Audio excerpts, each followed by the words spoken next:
Polusezone i trener u cijeloj ovoj priči kada je jedinstvo u pitanju.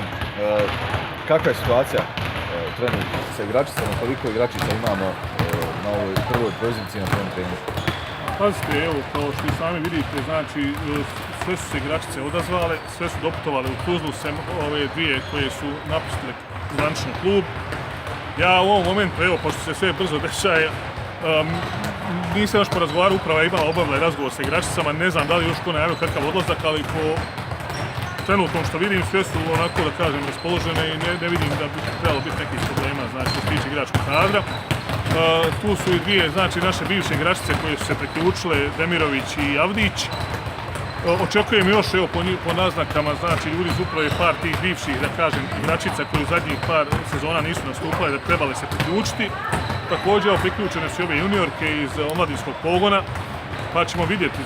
Za sad je ovo puno bolje nego što sam ja očekivao. Dobro, kakav je plan priprema do početka sezone?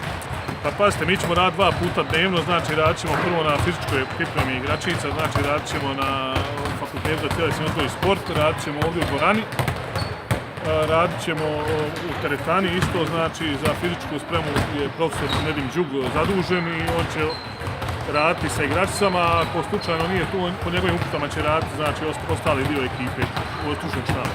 Će li biti možda nekih prijateljskih utakmica? Pa naravno, evo, mi smo već imamo nekih ponuda, evo, u fazi smo razmatranja, može se desiti već sljedeći četvrtak da igramo ovdje u Tuzli sa brčanskim jedinstvom, jednu lakšu utakmicu. Za sad je sigurno da 10. februara putujemo u Hadžiće na jedan turnir, će nastupiti 4 ekipe iz Premijer lige. 17.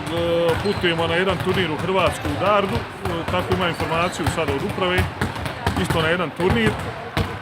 Trebali bi igrati sa Osijekom, možda tamo već 3. ili 4. februara ovdje u Tuzli. Imamo ponudu iz Nikšića od ekipe Lavale, isto koja je voljna doputovati u Tuzlu, ali vidjet ćemo sad u ovom momentu, malo je to i prerano iz utakmice, ali evo moramo kombinovati, znači vidjet ćemo kako će se sve ovo odvijati, pa ćemo vidjeti što dalje. U odnosu na prvi dio sezone, koji su igračice tu, a koji su otišle? Pa u ovom momentu su samo Ivana Rajković i Ivana Sikimić, znači definitivno napustila ekipu. Ivana Sikimić je prešla u ekipu Kriva i Zavidovića, a Ivana Rajković je u Tuzli doputovala, tu je bila sama malo prije, ona putuje za Sarajevo i priključuje se ekipi Ilidže. To je ovo što imam za sad informacija. Znam da je ekipa, ima informaciju da je ovu malu Dejanu Kulić kontaktirala ekipa Gruda. Ona je izrazila spremnost da ostane, pa ćemo vidjeti. Ja u ovom momentu stvarno ne mogu reći, znači ja očekujem da će ostati ovo sve što je na treningu. Evo, ništa me ne bi iznenadilo, isto da bude nekih izmjena, promjena, ne znam. Eto, pitanje.